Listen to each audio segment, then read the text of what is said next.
এমপিদেরকে সুযোগ দিয়েছিলেন যে স্থানীয় সরকার মন্ত্রণালয়ে প্রতি বছর 4 কোটি করে 5 বছরে 20 কোটি, এইবার বলেছেন 5 বছরের জন্য 25 কোটি টাকার প্রকল্প নাম দেওয়ার জন্য।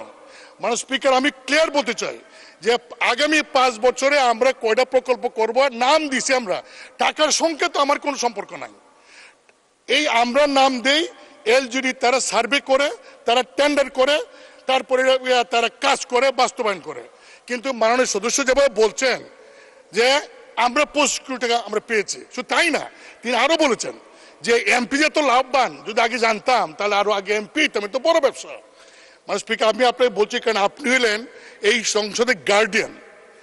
আমাদের কোনো সদস্য যদি এমন কোনো কথা বলে যে কথায় প্রধানমন্ত্রী মানে স্পিকার সহ 349 জন এমপি সম্পর্কে মানুষের কাছে ভুল বার্তা যাবে,